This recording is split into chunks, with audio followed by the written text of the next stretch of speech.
Bonjour, on est le 17 mars 2022, c'est le dernier événement de la semaine de la coopération européenne. On termine par l'atelier Europe du Nord-Ouest. Lundi, il y avait donc un séminaire multifonds. On a vu que beaucoup de gens étaient inscrits et ont suivi également les ateliers des jours d'après. Mardi, c'était Interreg Europe. Mercredi, mer du Nord, et aujourd'hui on termine avec atelier Europe du Nord-Ouest. On laisse bien sûr quelques minutes à tout le monde pour bien s'installer, vérifier que vos caméras ne sont pas allumées, que vos micros ne sont pas allumés. On va faire cet événement en deux temps, une petite présentation de 20 minutes pour la nouvelle programmation, les grandes lignes de la nouvelle programmation 2021-2027. Et ensuite, on ouvrira un moment d'échange. Vous pourrez poser vos questions, allumer effectivement si vous voulez vos micros, vos caméras, ou alors par le biais du chat. Mais pour l'instant, on va faire une petite présentation de 20 minutes. Donc, je me présente, Alexandre Tournakis, je travaille à la région Hauts-de-France, mais pour tous les territoires Europe du Nord-Ouest. Donc, les 8 régions au nord de la Loire schématiquement. On montrera la carte tout à l'heure. J'étais en poste sur Europe du Nord-Ouest, je suis arrivé quelques jours avant le premier appel, donc j'ai fait quasiment un cycle de programmation. On est là pour vous aider, prendre contact, à définir votre projet et vous aider à développer les idées, éventuellement aussi vous orienter vers les programmes les plus appropriés. Il faut savoir qu'on a quand même une connaissance générale des programmes européens, sectoriels, le FEDER, etc. Et qu'avant d'arriver sur Europe du Nord-Ouest, avant de vérifier que vous êtes sur le bon projet, on essaie de vérifier si c'est le bon endroit pour vous. Donc voilà, je vous présente Alexandre Colombani, donc je vais se présenter lui-même, et qui travaille au secrétariat conjoint. Donc ils ont trouvé que c'était intéressant pour vous d'avoir deux interlocuteurs. Nous, on est souvent là au début, au montage, pour vous aider en gros à bien définir le projet, à essayer de ne pas faire d'erreur de rédaction, à bien coller au programme. Et le secrétariat, lui, a l'habitude donc d'évaluer les projets, de voir les projets une fois écrits, de les aider également dans la mise en place et de les suivre bien sûr dans l'exécution. Bon, Alexandre, tu peux te présenter. Okay. Merci Alexandre et bonjour à tous, ravi de participer à cette session d'information sur Interreg Europe du Nord-Ouest qui va nous permettre avec Alexandre de présenter les grandes lignes du nouveau programme et notamment le premier call qui va s'ouvrir normalement le 22 mars prochain après une longue phase de préparation qui a impliqué bien évidemment tous les États membres de notre zone Europe du Nord-Ouest. Aujourd'hui on va donc présenter et puis surtout répondre à vos questions sur les thèmes de notre programme, sur les types de projets qu'on recherche et les types de partenaires qu'on recherche et puis bien sûr la démarche à suivre pour soumettre une candidature. Voilà. Mais avant de plonger dans la présentation du programme lui-même, je voulais peut-être plus particulièrement d'ailleurs pour les nouveaux venus et qui ne connaissent pas très bien notre programme, rappeler le cadre général dans lequel s'inscrit notre programme Europe du Nord-Ouest. Parce que même si aujourd'hui on va beaucoup parler de thématiques très précises, on va parler de transition écologique, d'économie circulaire ou encore d'innovation et d'innovation sociale, il ne faut pas oublier que Interreg c'est avant tout un instrument de la politique de cohésion européenne. Et à ce titre, c'est vraiment un cadre qui permet de renforcer la coopération entre les différents pays de notre zone pour adresser des problématiques communes à cette zone. Alors, quelles sont justement ces problématiques communes à l'espace Europe du Nord-Ouest? Je ne vais pas les citer tout en détail, j'en citerai juste 4 qui ressortent un petit peu de l'analyse territoriale qui a été faite aussi bien au début de cette période de programmation que la précédente. C'est tout d'abord Europe du Nord-Ouest, une zone qui est densément peuplée, la plus densément peuplée d'Europe, qui regroupe 180 millions d'habitants, enfin à l'époque en tout cas où le Royaume-Uni faisait partie de nos zones. Une région qui a été à l'avant-garde de l'industrialisation et du développement, avec la production de 46% du PIB en Europe. Et puis, lié à tout ce développement, c'est aussi une des zones les plus émettrices de CO2 dans toute l'Europe et les plus consommatrices d'énergie. C'est aussi, et ça c'est un élément important, une zone où il y a de grandes disparités territoriales, parce que malgré cette richesse, on a des disparités entre les zones urbaines et les zones rurales, au sein des zones urbaines, entre centre et périphérie, ou tout simplement entre régions, puisqu'il y a des régions parmi les plus riches d'Europe, et puis parallèlement, certaines régions qui le sont nettement moins. Donc voilà, donc l'objectif du programme Europe du Nord-Ouest, c'est dans ce cadre-là d'accompagner l'ensemble des territoires de notre géographie vers une transition écologique intelligente et juste au bénéfice de tous ces territoires. Alors pour atteindre cet objectif, juste un petit mot sur le programme actuel 2014-2020, parce qu'il n'est pas encore terminé. La plupart des projets vont durer jusqu'en 2023. On a donc 102 projets qui sont financés, 1078 partenaires qui ont été financés aussi dans le cadre de ces projets, et puis 378 millions d'euros alloués sur nos 3 priorités principales. C'était l'innovation, l'économie décarbonée et l'utilisation efficace des ressources et des matières premières. Et voilà, comme je le disais, c'est important parce que dans notre secrétariat, on est un petit peu en transition, on est encore beaucoup en train de travailler sur l'accompagnement de ces projets et parallèlement, forcément, on est en train de regarder le futur vers ce premier pôle qui va s'ouvrir très bientôt. Alors je me permets, je pense qu'il y en a qui font déjà des moyennes, donc ils voient à peu près qu'on a à peu près 10 partenaires par projet pour une moyenne de 3,78 millions de FEDER. Savoir qu'on sera peut-être sur une moyenne plus basse pour la prochaine programmation, on ne peut pas le deviner, mais en tout cas, voilà. Mais en tout cas, vous avez déjà des petites moyennes. Oui, tout à fait. Alors justement, qu'en est-il du nouveau programme? Alors le grand changement, c'est bien évidemment qu'on est non plus à 8 pays, mais à 7 pays. Le Royaume-Uni ne fait plus partie de notre zone. Donc, ayant annoncé qu'il se retire de notre programme, on ne pourra plus avoir 2 partenaires du Royaume-Uni dans nos projets.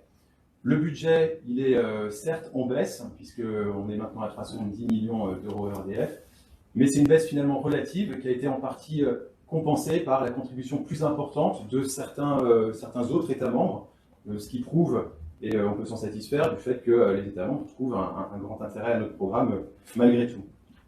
Et puis le taux de cofinancement, c'est toujours 60%, ça n'a pas changé. Ça n'a pas changé par rapport au programme actuel. Juste un petit point sur le fait que on a notre territoire, malgré là encore le fait que le Royaume-Uni ne fasse plus partie, c'est quand même étendu, devenu un petit peu plus continental, un peu plus nordiste, avec 3 régions aux Pays-Bas, ce qui fait qu'on a l'entièreté des Pays-Bas qui font partie de notre zone, et puis l'Allemagne, 3 régions là encore, qui nous étendent un petit peu vers le nord. Alors, les orientations thématiques, on a 5 priorités, donc on a un peu plus de priorités que sur le programme actuel, et à travers ces priorités, vous verrez qu'il y avait une volonté, il y a une volonté de la part des États membres d'avoir une orientation résolument tournée vers l'agenda environnemental et durable, puisque 3 de nos 5 futures priorités sont directement liées à l'agenda vert. La première, climat-environnement, la deuxième, transition énergétique, et la troisième, économie circulaire. Voilà, 4e et 5e sont sur l'innovation sociale. Et ça aussi, c'est quelque chose d'un petit peu nouveau dans le programme, c'est qu'on a vraiment voulu donner une place à part entière à tout ce qui tourne autour de l'innovation sociale, notamment avec cette priorité 5, société inclusive, parce que, peut-être que certains d'entre vous le savent, sur la période actuelle, l'innovation sociale avait un petit peu du mal à trouver sa place parfois. Alors, dans chacune de ces priorités, on a ce qu'on appelle les objectifs spécifiques, et il faudra que chacun des projets corresponde et s'inscrive dans le cadre de ces objectifs spécifiques. Donc je vais dire quelques mots sur certains d'entre eux, sans être trop long, parce que vous trouverez des informations et le détail de ces objectifs spécifiques dans notre IP qui est sur notre site internet, et aussi dans des fact sheets, des résumés, des synthèses en fait, de ces objectifs spécifiques qui sont là encore sur notre site internet. Donc dans la priorité 1, climat et environnement, on a 2 objectifs spécifiques. Le premier, dans lequel on va rechercher des projets qui sont dédiés à la protection de l'environnement et à la biodiversité, par exemple en préservant et en améliorant les infrastructures vertes et bleues, ou en protégeant ou en restaurant les écosystèmes. On va aussi rechercher des projets qui vont participer à réduire la pollution de l'air. Sur le deuxième objectif spécifique, là, on sera en train de regarder l'adaptation au changement climatique, et il s'agira notamment de réduire l'impact de ce changement climatique via, par exemple, en limitant l'impact des canicules, des inondations, ou en faisant une promotion d'une meilleure gestion de l'eau. Sur la priorité 2, on a 2 objectifs spécifiques. Le premier qui est concentré sur accroître l'efficacité énergétique et réduire les émissions de gaz à effet de serre dans les secteurs un petit peu comme le programme actuel, notamment les secteurs de la construction, de la mobilité, du chauffage. Et puis, le deuxième objectif spécifique, c'est de promouvoir les énergies renouvelables. On considère que dans la zone ENO, il y a un potentiel qui peut être encore exploité, notamment dans le domaine de l'énergie solaire, de la biomasse, l'hydroélectricité, l'énergie géothermale, l'hydrogène ou encore l'éolien. Et puis, aussi, c'est pas complètement nouveau, mais quelque chose sur lequel on insiste particulièrement cette période 2, c'est l'implication des citoyens, pour non seulement travailler sur l'offre, mais aussi travailler sur la demande dans le cadre de la transition énergétique. Et puis priorité 3, c'est l'économie circulaire.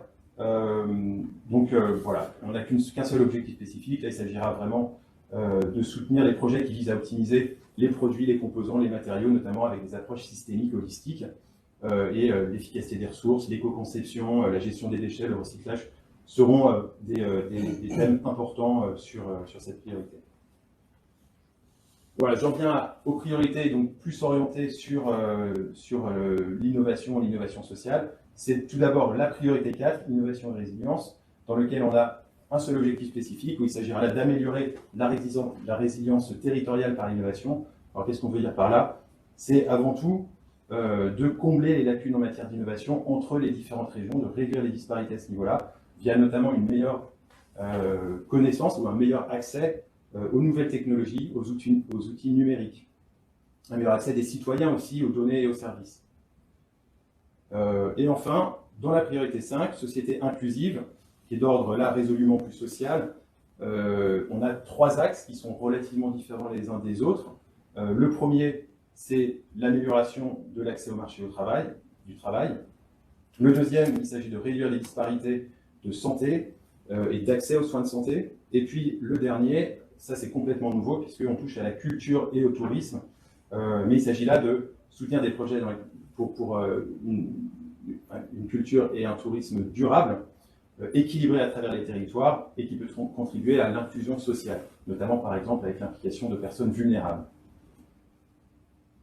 Donc voilà, alors comment toutes ces thématiques se déclinent en projet. Ça c'est très très important, c'est que sur ce programme, et c'est là encore une petite différence avec le programme actuel, c'est qu'on va on s'éloigne résolument de tout ce qui tourne autour de la recherche et on veut vraiment des projets qui sont sur le développement, le déploiement, la dissémination de solutions, de technologies, de stratégies. Elles peuvent être existantes ou nouvelles, donc là encore, petite différence, on n'est pas forcément sur de l'innovation pure, on n'a pas besoin de quelque chose qui soit forcément radicalement nouveau. Une solution existante, mais qui mériterait d'être disséminée sur de nouveaux territoires, vers de nouveaux secteurs économiques ou vers de nouveaux types d'acteurs, ça peut effectivement être intéressant. L'important, c'est que l'impact se fasse sur l'ensemble du territoire Europe du Nord-Ouest.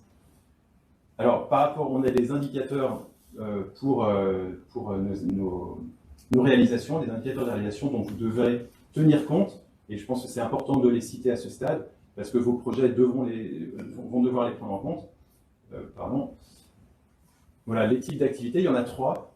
On va rechercher donc soit des stratégies ou des plans d'action, des actions pilotes pour développer, tester des solutions, ou enfin des actions de sensibilisation, de renforcement de compétences, comme par exemple des actions de formation. Et tous les projets vont devoir prendre en compte ces activités, devront les quantifier dans la mise en œuvre de leur projet. Et comme je dis, c'est une combinaison, donc il va falloir en prendre au moins 2 sur les 3. Je me permets parce qu'on a souvent des questions sur les TRL. Alors, il faut savoir que vous n'allez pas trouver de mention de la TRL dans le programme, c'est le choix qui a été fait.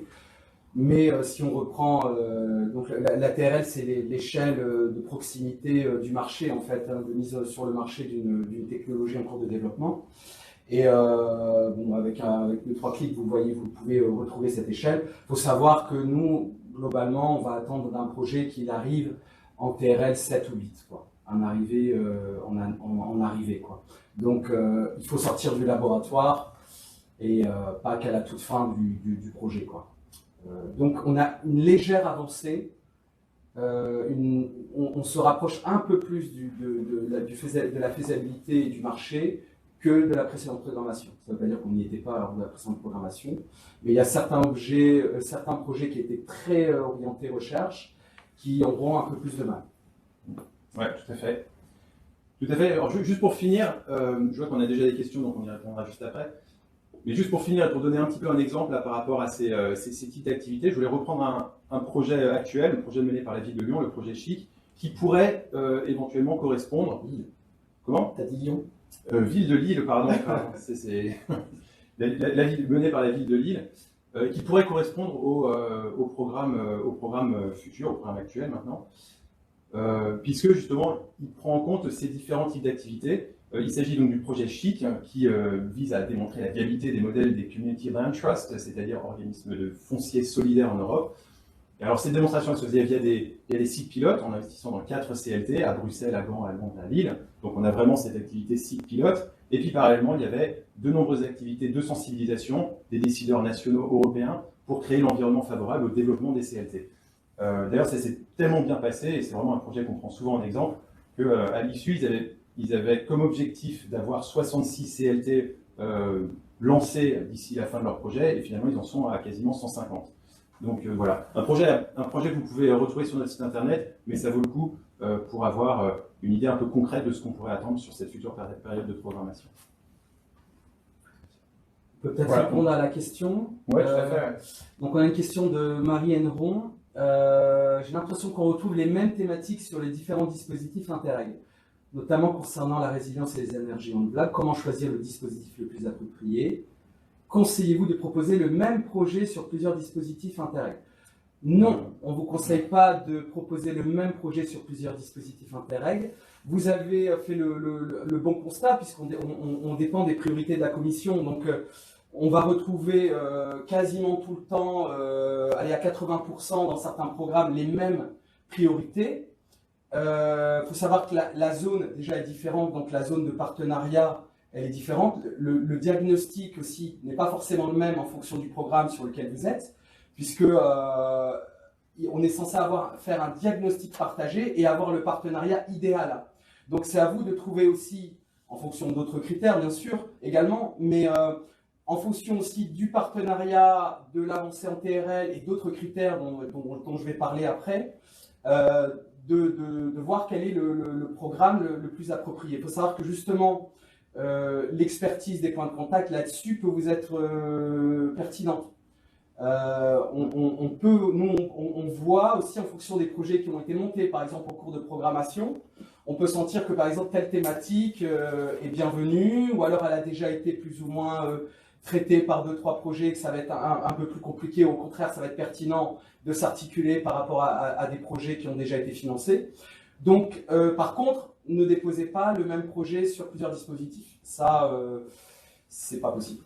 Et ce sera, en fait, c'est la sécurité d'être refusé partout, parce que et ça se ressent. C'est-à-dire que des fois, on a des application forms qui viennent des fois de certains autres Interreg et qui ont été refusés, mais comme ils n'ont pas été assez travaillés pour la zone en question, on le sait. Et puis on peut le voir, parce qu'on va en parler. Il y a des bases de données aussi qui permettent aussi de voir si des projets ont déjà été déposés, financés, etc.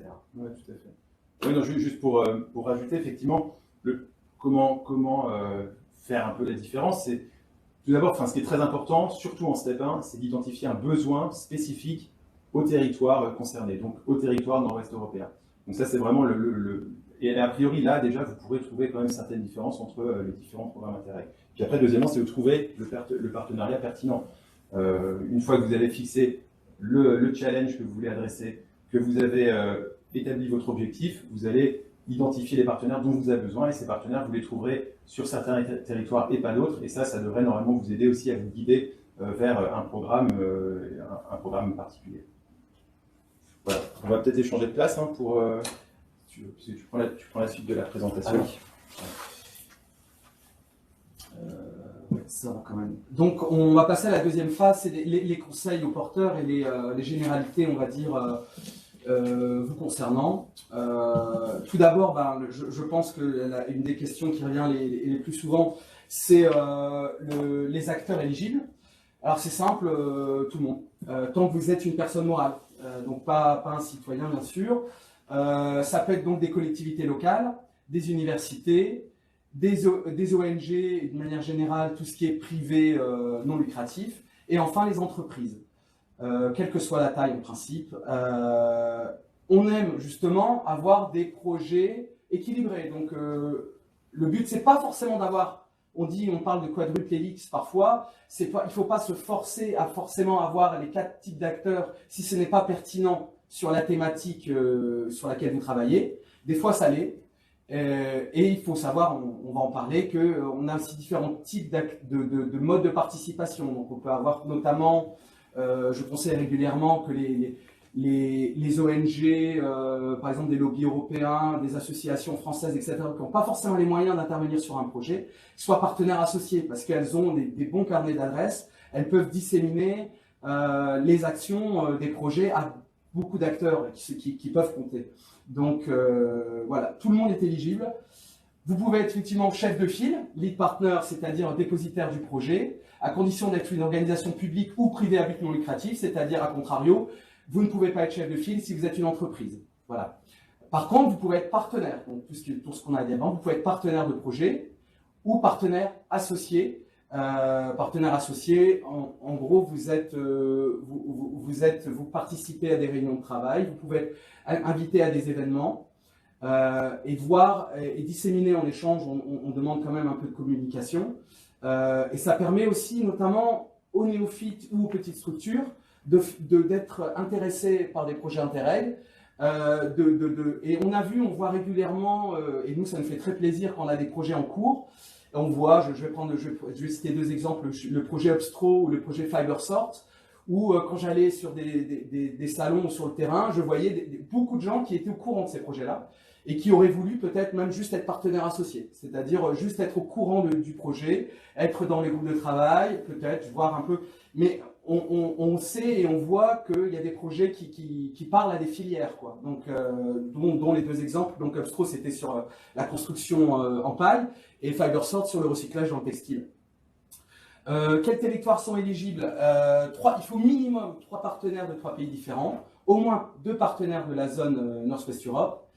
Et ça veut dire que vous pouvez avoir aussi des partenaires en dehors de la zone Northwest Europe, mais il faut vraiment que cela se justifie. C'est-à-dire que vous devez justifier dans la candidature que cette expertise ne peut pas être trouvée en principe dans la zone. On a cette question régulièrement et on est quand même régulièrement amené à dire qu'il ne faut pas abuser des partenaires hors zone parce que, mais des fois c'est très pertinent et voilà. 3 partenaires de 3 pays différents. Alors bien sûr, on a toujours cette question, est-ce que ça suffit, est-ce qu'on faut un peu plus? Ça dépend de la thématique. Voilà, clairement. On a quand même plus souvent une fréquence de partenaires, on va dire, dans minimum 4 pays, mais on a aussi des projets qui sont très pertinents sur 3 pays. Hein. Donc, puisque bien sûr, on peut jongler aussi avec les partenaires associés. Le but étant de parler à toute la zone. Voilà, c'est le plus important pour nous. Comme la question, il y avait une question, c'était est-ce que les sous-partenaires existent toujours dans la nouvelle programmation? Tu peux répondre. Alors, les sous-partenaires, non, n'existent plus dans la nouvelle période de programmation.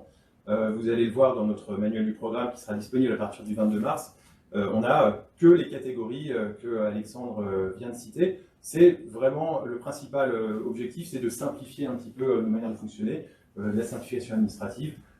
Et puis on considère que tout simplement, quand un partenaire veut vraiment participer à un programme, un projet européen, il peut être partenaire.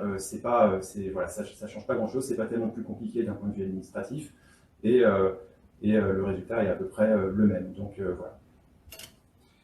Sur la logique d'intervention, comme la quasi-totalité des programmes Interreg, nous avons une logique d'intervention en 2 étapes. C'est-à-dire que là maintenant, le 22 mars, et on redonnera les dates, clôture le 15 juin à midi, ce sera donc le premier appel à projet. Ce sont que les steps 1. Les steps 1, c'est en gros 6 pages de texte réel sur le concept du projet. Donc le projet n'est pas forcément finalisé, on n'a pas forcément les work packages, le budget finalisé, les responsabilités de chacun, mais on a besoin de voir que le concept est pertinent. Donc on va juger sur cet appel, donc simplifié.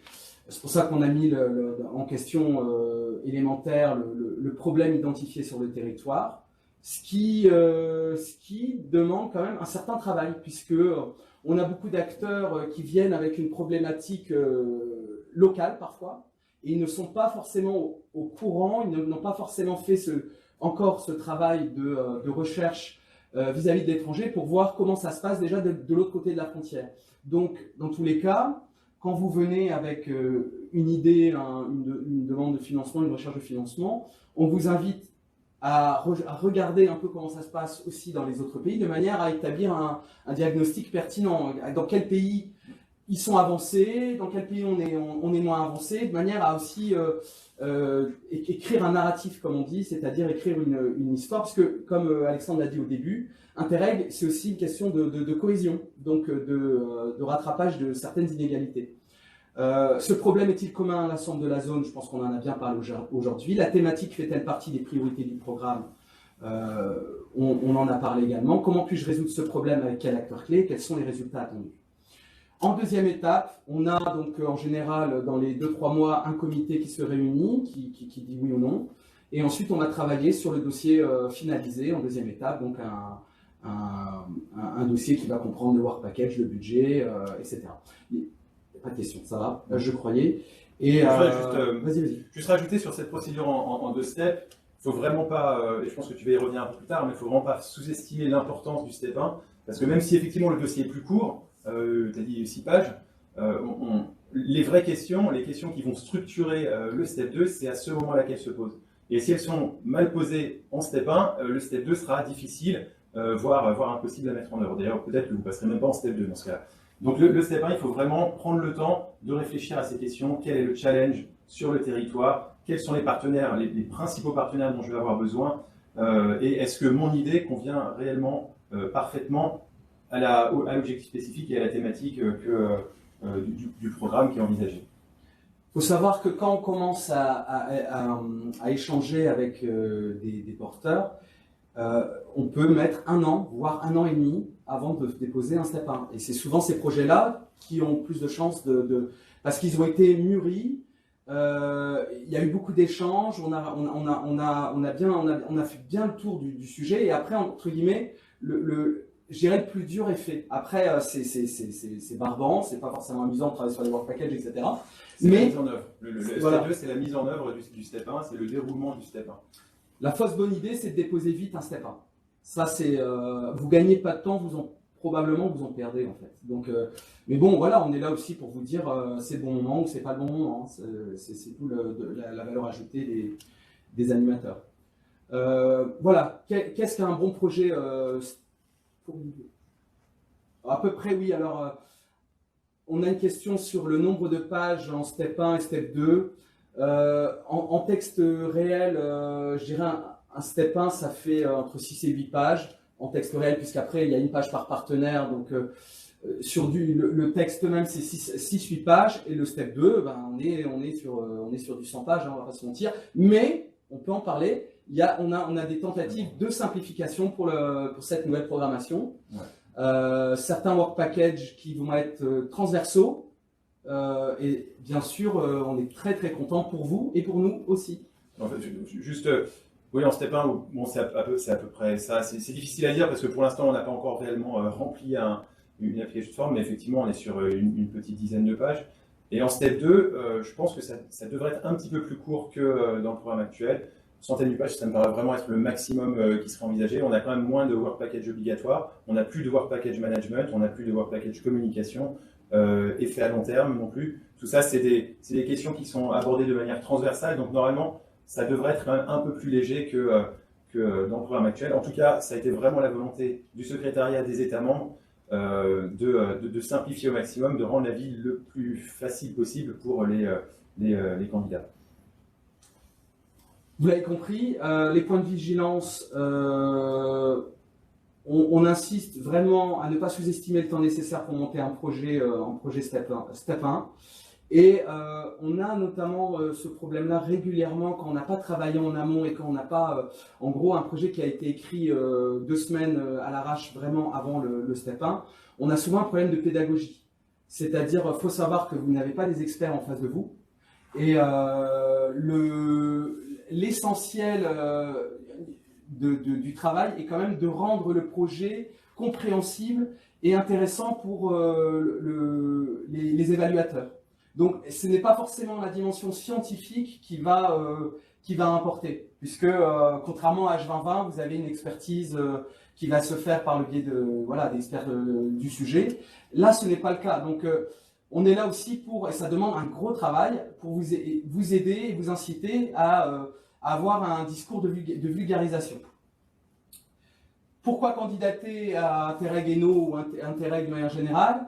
Le but, c'est d'apporter une réponse commune à un problème partagé, donc faire un bon diagnostic de zone de manière à répondre d'une manière, avec le partenariat, de parler d'une seule voix pour la zone, s'ouvrir à d'autres techniques et procédés, puisque ça permet de voir d'autres choses qui se passent à l'étranger. On peut citer un autre exemple qu'on a cité, je crois, lundi aussi, c'est les projets d'énergie Sprong, par exemple. Donc, moi j'aime bien cet exemple parce que c'est un projet qui a été développé par le ministère du Logement, je crois, aux Pays-Bas, où ils ont eu beaucoup d'argent pour le développement de cette technologie, donc de rénovation énergétique des logements, notamment sociaux. Et là, on va dire, donc ça s'appelait la démarche Energy Strong. Et en France, on a notamment Greenflex qui a fait des investissements très parlants, notamment ici en France, sur les logements sociaux. Donc après coup, on voit que, et on a régulièrement ça, Interreg, ça sert aussi à ça, du transfert de technologies, bien sûr aidé par un financement européen. Et bien sûr, donc là, pour le coup, les bailleurs sociaux ou les collectivités territoriales s'y sont retrouvés, puisqu'ils ont eu une aide de 60, 50, 40% des fonds européens, et des fois, ils ont cumulé avec des fonds publics. Donc, c'est particulièrement intéressant, et Interreg sert encore plus à ça, je dirais, en 2021-2027.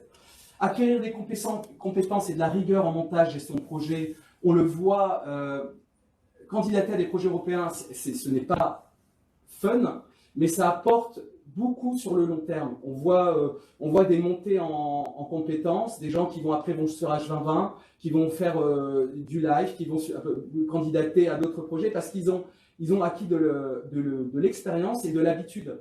Donc, à aucun cas, on peut dire c'est quelque chose un effort que je vais donner pour ce projet-là et dont je n'aurai plus besoin plus tard. Donc ça, quand on voit la structure à moyen et à long terme, je pense que c'est toujours intéressant. Élargir notre réseau à l'échelle européenne, plus on est dans les projets européens, plus on se fait, les gens nous contactent pour venir sur d'autres projets. Par exemple, là, on peut franchir la frontière et voir que dans les Flandres, par exemple, ou à Liège, l'Université de Liège, l'Université de Gand, qui se trouvent régulièrement dans énormément de projets sans forcément être porteurs. C'est-à-dire que plus ils ont été acteurs sur des projets européens, puis les gens viennent les chercher parce que vous figurez sur les projets, vous figurez sur les programmes et votre expertise est reconnue. On sait qu'on peut travailler avec vous, vous êtes un partenaire fiable. Donner de la visibilité à vos actions de manière européenne, donc c'est aussi quelque chose qui peut être très intéressant, notamment pour des acteurs, des ONG, des pôles de compétitivité, mais pas que, bien sûr, des entreprises aussi. On pense que c'est important, et démontrer une solution en conditions réelles et environnements différents. Je pense qu'on en a parlé.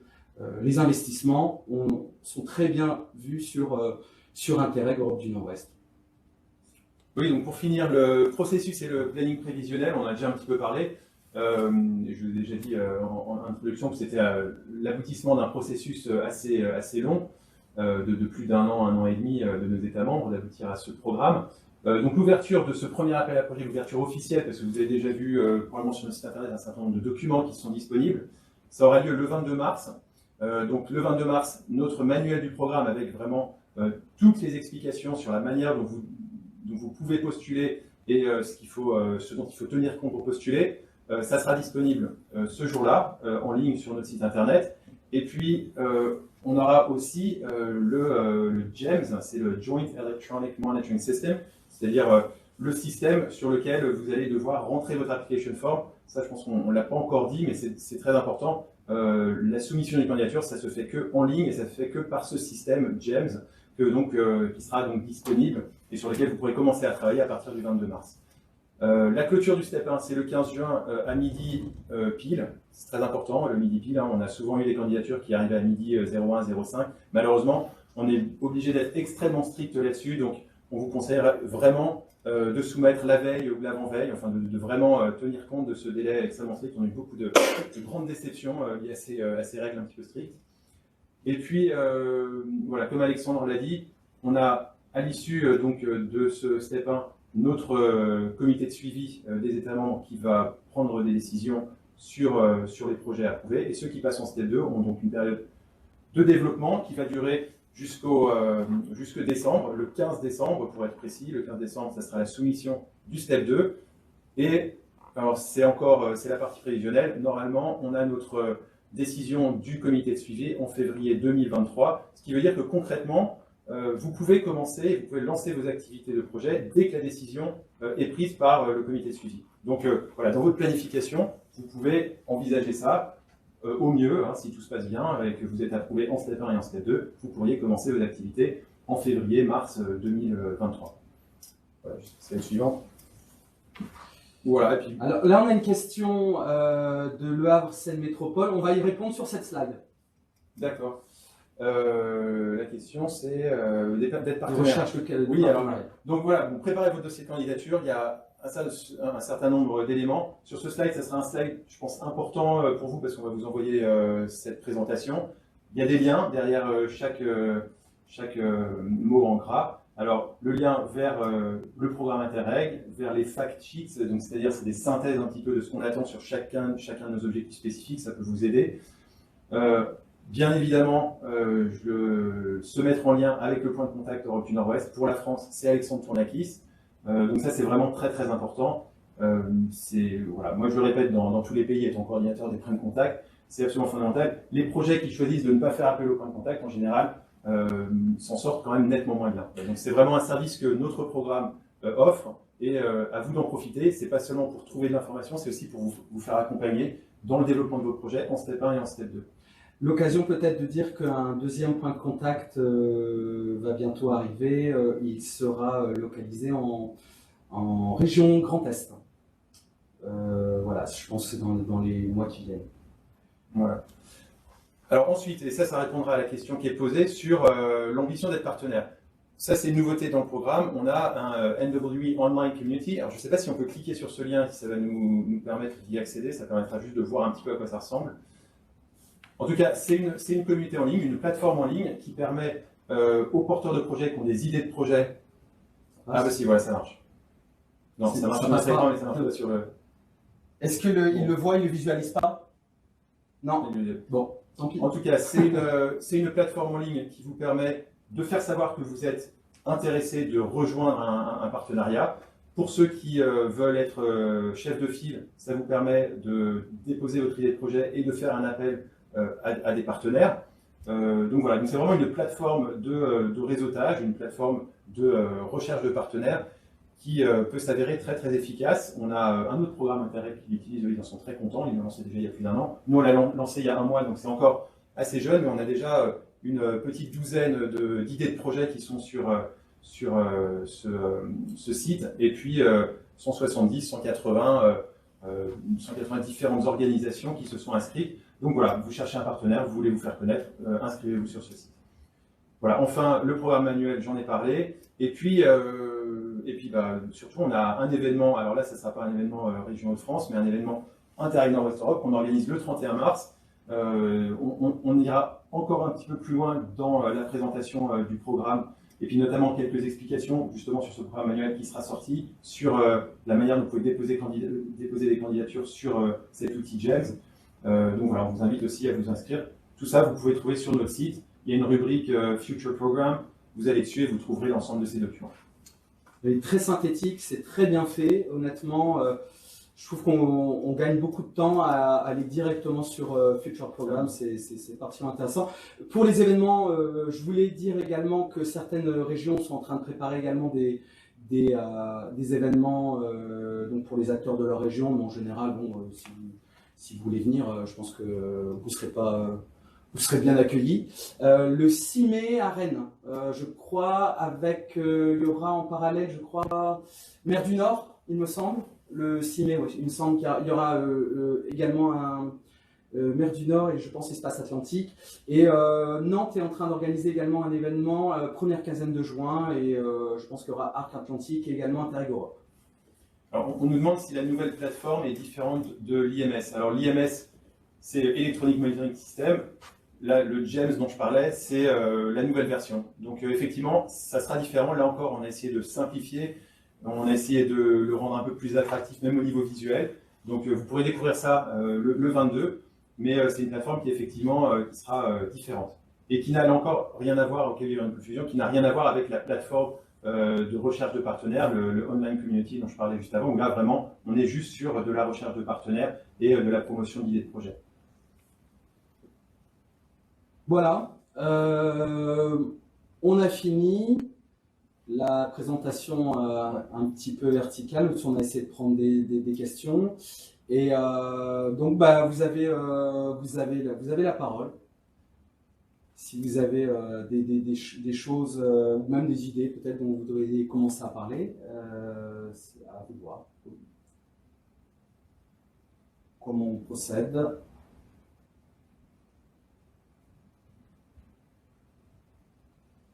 Je laisse un peu de temps.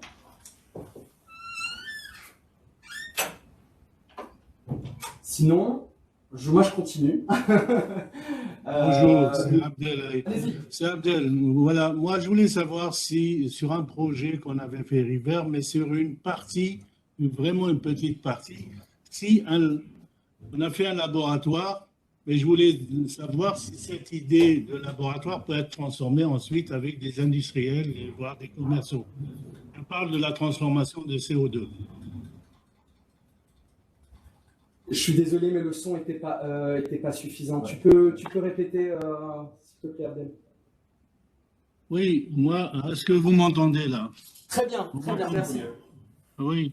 Moi, je voulais savoir, parce qu'on a, est-ce que des unités comme des gens qui ont développé des petits laboratoires, donc à petite échelle, et je donne un exemple, hein, il peut y avoir d'autres exemples qu'on a fait à l'université, est-ce que est-ce qu'on peut le voir à grande échelle, voire même vers la commercialisation et d'impliquer des industriels derrière et des universitaires? Et je parle sur une partie du projet River qui est la transformation de CO2. Et l'idée, c'est de transformer le CO2 en cosmétique, mais aussi en acide nitrique pour développer l'hydrogène, par exemple, pour le futur. Voilà, moi je voulais savoir ce type de projet, est-ce qu'il rentre dans le truc ou pas? Alors oui, par rapport à ce qu'a fait Alina Guinée avec le laboratoire en chimie, potentiellement ça peut être un nouveau projet, mais Oui, il faut effectivement, ce sera plus un projet uniquement sur la transformation de CO2, mais avec la problématique des end-users, c'est-à-dire qui va s'en servir, à quelle destination. Donc pour la cosmétique ou pour d'autres industries, trouver les bonnes industries pertinentes pour ce sujet. Aller chercher peut-être des acteurs représentant la filière dans la zone Europe du Nord-Ouest. Et également, j'ai du mal à imaginer qu'on puisse se suffire de uniquement ce qu'a fait le laboratoire à Lille, mais voir aussi les autres projets en cours, les autres avancées éventuelles sur des thématiques proches ou similaires dans d'autres régions, de manière à avoir un projet de filière sur la transformation du CO2 pour les buts de cosmétiques ou pour l'alimentaire, par exemple. Ça répond à ta question? oui, bon, si Alina est là, elle peut répondre. C'est poser la question à sa place. Moi, je ne ferai plus partie, malheureusement. J'ai posé uniquement la question, puisque, comme tu le sais, voilà. On peut arrêter le partage d'écran, je crois. Ouais. Et puis il y avait donc une autre question qui était sur la priorité 5. Est-ce qu'elle sera comme ça? Oui, donc la priorité 5, surtout sur l'aspect santé, oui, ça fera partie du premier call. Je ne l'ai pas forcément dit, hein, mais tout ce que j'ai présenté, c'est-à-dire les 5 priorités et les 9 objectifs spécifiques, le premier call sera ouvert à l'ensemble de ces objectifs spécifiques et de ces priorités. Donc, l'objectif spécifique sur la santé est concerné. Ce que je peux dire juste simplement, parce qu'après vraiment il faut regarder l'IP, il faut regarder les fact sheets qui sont sur notre site internet, mais globalement sur la santé, ce qu'on va chercher à faire, c'est surtout réduire les disparités en matière de santé entre les différentes régions, et puis deuxièmement, de donner un meilleur accès aux soins de santé voilà, là encore dans les différents territoires, et peut-être plus particulièrement les territoires qui sont plus reculés et qui ont des difficultés d'accès. Savoir que cette sous-priorité, je dirais même la priorité de la commission, a été écrite pendant le Covid. Donc, elle est quand même imprégnée par les problématiques qui sont survenues, notamment pendant le premier confinement, où on disait aux gens, en gros, vous restez chez vous. Donc, il est beaucoup de questions d'e-santé, d'aider les gens, par le biais peut-être d'outils numériques, à avoir un suivi de la santé des publics, des populations sensibles, quoi. Donc, il est beaucoup question de numérique et de maladies, par exemple, immunodéprimantes, c'est ça, déprimées, c'est ça. Et toutes les populations, voilà, toutes les populations fragiles en général, et notamment le rural, qui ont eu des problèmes pour accéder aux hôpitaux. Voilà. Les priorités sont ouvertes pour le premier call. Hein, donc, il n'y a pas encore de call ciblé par rapport aux priorités. Ça, on verra au fur et à mesure de la programmation. Ouais. On a également une question donc, de Clémence Rotolo. Concrètement, Interreg ne me semble plus être un guichet pertinent sur cette programmation pour des projets orientés recherche. Toutefois, sur de la recherche appliquée avec des entreprises dans le consortium, est-ce toujours jouable? Tu veux répondre, Julie? Ce que je dirais simplement, effectivement, Interreg n'a jamais été un programme orienté sur la recherche, hein, ni même dans la période actuelle et encore moins dans la période future. Donc, j'insisterai, comme je l'ai fait, sur le fait qu'effectivement, on va rechercher des projets qui vont être sur le déploiement, la dissémination de solutions. Ça n'exclut pas complètement une phase de recherche dans le projet, mais ça veut dire qu'à la fin du projet, il faudra forcément en sortir avec la mise en œuvre, ou en tout cas, en anglais, c'est l'uptake, mais on pourrait traduire par le déploiement ou la mise en œuvre de stratégies ou de plans d'action, la mise en œuvre et le déploiement d'actions pilotes, ou l'organisation de formations et d'actions de sensibilisation très concrètes. Donc voilà. Donc c'est pas, ça peut en faire partie, mais c'est pas forcément l'objectif. Et à la fin du projet, c'est pas ce qu'on gardera. Mais la marge, honnêtement, existe. C'est-à-dire que quand on voit que les trois indicateurs, comme a dit Alexandre, c'est la démonstration, la communication et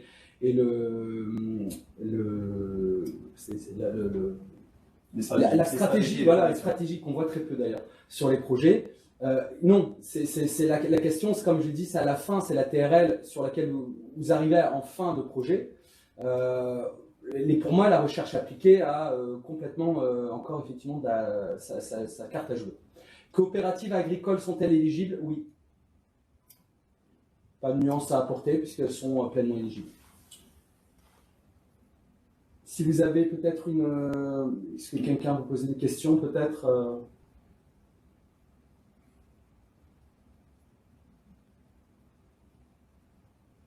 Les participants peuvent prendre la parole directement. Ah oui. Est-ce que le domaine de la logistique peut rentrer dans la programmation, car nous savons combien cela peut être un levier pour la réduction des émissions CO2 pour les territoires? Oui, complètement. Sur la priorité 2, donc sur le low carbone, en fait, il y a deux priorités officieuses. On a une qui touche l'énergie renouvelable, c'est-à-dire vous produisez différemment, et on a celle qui concerne de consommer moins, c'est-à-dire de produire moins de CO2. Et là où la logistique a toute sa chance. Toute la problématique du premier et du dernier kilomètre a totalement sa chance. On a un très bon projet, par exemple, qui s'appelle ST4W, qui est vraiment une bonne réussite sur l'Europe du Nord-Ouest. Ce qui peut être précisé sur cette question, c'est qu'effectivement, peut-être qu'elle est posée pour ça, c'est qu'on n'a plus vraiment les transports, on n'a plus un objectif spécifique transport dans notre programme, mais il ne faut pas vous y faut pas qu'il y ait une méprise par rapport à ça. Le transport reste important, la logistique reste important, mais c'est à aborder de manière plus transversale sur les différentes thématiques qu'on a présentées, notamment sur la priorité qui touche à l'efficience énergétique, aux énergies renouvelables. Est-ce que Stéphanie Rossard peut poser sa question directement? Ça permettra de bien la comprendre, si vous voulez. Vous m'entendez? Oui. Vous m'entendez? Bonjour. Oui, en fait, vous parlez là de l'innovation sociale et la société inclusive dans les objectifs du programme Interreg ENO. Mais dans ce biais-là, comment on peut prendre en considération ce qu'on appelle la science participative ou citizen science? Comment intégrer cette notion au sein même du projet? Comment faire en sorte que le citoyen soit vraiment actif sur les sujets? Vous travaillez sur un sujet particulier, vous pouvez un petit peu nous en parler? Non, alors moi je suis en soutien des chercheurs, donc je n'ai pas de sujet particulier, mais j'étais curieuse de voir un petit peu cette approche-là par la programmation Interreg. Si, je suis obligé. Alors je vais être honnête avec vous, je ne sais pas ce que c'est que la science participative en fait. Je comprends l'idée d'intervention citoyenne, mais vous pouvez nous donner un peu plus de... Si la question est-ce que c'est comment on implique les citoyens dans nos projets, est-ce que c'est ça finalement le fond de la question? C'est ça, c'est tout à fait ça. Alors oui, là-dessus, je pense qu'on peut y répondre. D'ailleurs, pas seulement sur la priorité 5, parce que c'est sur toutes les priorités. Moi, j'ai mentionné les citoyens, et notamment l'aspect demande sur la transition écologique, la priorité 2, mais c'est vrai pour l'ensemble. Ça, c'est quelque chose qu'on recherche, qui parfois d'ailleurs nous manquait sur certains de nos projets actuels, c'est que effectivement, on veut que des organisations qui regroupent les gens qui finalement seront bénéficiaires ou qui seront impactés par le projet, qui soient partie prenante dès le départ. Donc effectivement, quand vous montez votre partenariat, trouver des structures, des associations, des ONG, qui regroupent les end users, enfin, c'est-à-dire les gens, voilà, les bénéficiaires finaux du projet, ça c'est effectivement très important, de manière à être certain que finalement le projet permettra d'impacter sur les territoires, ce qui est notre objectif final. C'est-à-dire que dans nos conseils, nous, par exemple, si on a un projet, je prends un exemple sur l'agriculture, moi je vais toujours conseiller d'avoir par exemple une association environnementale, c'est-à-dire, alors c'est les ONG, c'est pas toujours facile de les avoir, mais y compris en tant que partenaire associé, c'est-à-dire vu d'en haut, quelles pourraient être les catégories de citoyens qui seraient soit gênés, soit ciblés par ce projet. Et le but, c'est d'essayer de faire un projet le plus fédérateur possible. Donc, dans nos conseils, que ce soit les points de contact ou les États membres, on a régulièrement l'incitation à faire intervenir des associations, par exemple, des groupes de citoyens, par le biais des collectivités territoriales aussi, puisque les collectivités territoriales ont des structures qui permettent de faire monter des paroles citoyennes. J'espère que ça répond à votre question. Mais c'est la question de l'acceptation sociale qui est pour nous vraiment très importante, parce qu'effectivement, on a des situations dans lesquelles une technologie développée, une technologie, par exemple, un nouvel outil technologique d'accès aux soins, le gros enjeu, c'est pas uniquement de développer cette technologie. Le véritable enjeu, c'est que cet outil soit accepté et utilisé par les citoyens à l'issue du projet. Donc effectivement, voilà, c'est quelque chose de très important et on incitera tous les projets, on regardera ça avec attention, le fait que les bénéficiaires finaux, les gens qu'on veut toucher, sont impliqués d'une manière ou d'une autre dans le consortium. Alors, il y a une autre question, le lead partner doit-il être identifié dès le step 1 ? Est-ce que le lead partner qui devra se mettre le step 1 sur la plateforme? Voilà, alors le lead partner, oui, doit être identifié dès le step 1. Alors, il faut savoir que en step 2, vous pouvez changer votre partenariat. C'est pas ce qu'on vous conseille, mais globalement, ce qu'on vous conseille, c'est principalement identifier le lead partner, c'est absolument indispensable en step 1, d'avoir ce qu'on appelle le core partnership, c'est-à-dire vraiment les 3-4 partenaires principaux vraiment clairement identifiés dès le step 1, mais après, vous pouvez en rajouter en step 2, vous pouvez en enlever, vous pouvez modifier le partenaire et vous pouvez même éventuellement changer le lead partner en step 2 si pour X raison il est nécessaire de le faire. Voilà. Et il y avait une deuxième partie de la question, c'était est-ce que c'est une obligation d'être sur la plateforme? Non, vous n'êtes pas obligé de mettre votre idée de projet en step 1 sur la plateforme, la plateforme en ligne. Ça, c'est un service qu'on vous propose. Voilà, c'est à vous de voir. Si vous avez besoin de trouver des partenaires, je vous conseille de mettre votre idée sur la plateforme. Si vous n'en avez pas besoin et si votre partenariat est déjà bien constitué tel qu'il est, c'est pas une obligation. On a Muriel Quinson qui pose une question sur la finance.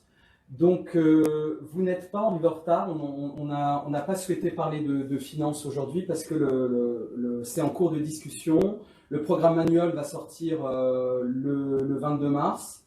Donc, il y a encore pas mal de choses qui vont être précisées d'ici le premier appel à projet.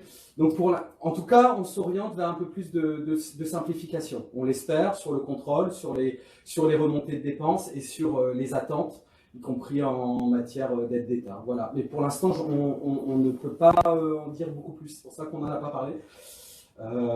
Voilà, on a une question aussi de la scène. Juste par rapport à ça, sur les finances, effectivement, vous trouverez toutes les réponses et tout sera vraiment détaillé dans le programme annuel qui sera sorti le 22. On va effectivement vers plus de simplification, notamment dans la montée de dépenses avec des Simplified Cost Options qui vous offriront quand même une véritable flexibilité par rapport à la période actuelle. La scène Kouchaf. Bonjour. Est-ce que le développement de nouvelles techniques, méthodes d'analyse des sous-produits, déchets, à mettre au service d'entreprise pourrait faire l'objet d'un projet ou plutôt d'une partie d'un projet? Complètement, puisqu'on est sur la priorité 3, donc économie circulaire, qui n'est pas que d'économie circulaire, puisque c'est aussi de l'éco-conception. Donc soit vous utilisez des déchets pour en faire de la valorisation, soit vous utilisez mieux les ressources nécessaires à une production. Donc c'est très large comme priorité. On l'avait déjà sous la précédente programmation. Oui, non, donc il n'y a pas de piège. Hein. Il faut bien sûr, encore une fois, parler de filière. C'est ça le problème. Bon, là, je ne connais pas la problématique, mais chacun vient avec un peu sa problématique, ce qui est normal. Et le but, c'est qu'il faut écrire vraiment un projet collectif sur une zone, une filière, des acteurs de différents types. Les cofinancements sont-ils acceptés? Si oui, à quelle hauteur? Alors, ça dépend. Alors, faut savoir, nous, on ne regarde pas les cofinancements. Nous, on s'engage sur une part fédère. Après, en fonction de la typologie des acteurs et même parfois en fonction du pays, vous avez le droit à certains cofinancements différents. Par exemple, pour une université, ça peut, a priori, à l'heure actuelle, on peut aller quasiment sur 100%, 90% je crois, de fonds publics. Je ne vais pas commencer parce que si je dis une erreur, mais on ne regarde pas les cofinancements. Vous êtes contrôlé par d'autres biais. Par contre, ce qui est très important, c'est de ne pas demander des fonds européens sur les 40% restants. D'avoir un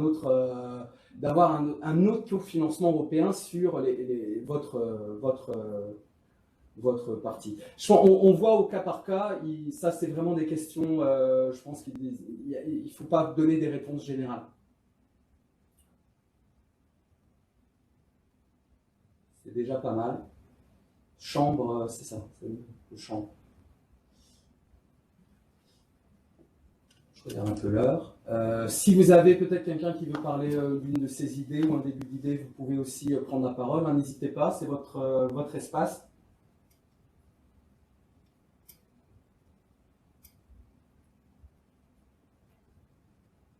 Sinon, voilà.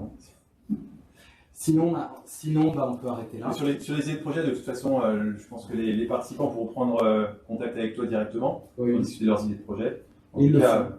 Et ils le font bien. On a quand même beaucoup de demandes, demandes de rendez-vous, visio. Faut pas, donc c'est très important l'événement du 31, l'événement en ligne, donc ce sera un événement anglophone. en attendant le retour des événements physiques, bien sûr, qu'on attend avec impatience, parce que bon, parler à une caméra, c'est jamais très intéressant pour nous. La règle de minimis est-elle d'actualité? Oui, A priori, oui, elle l'est. elle l'est. Oui.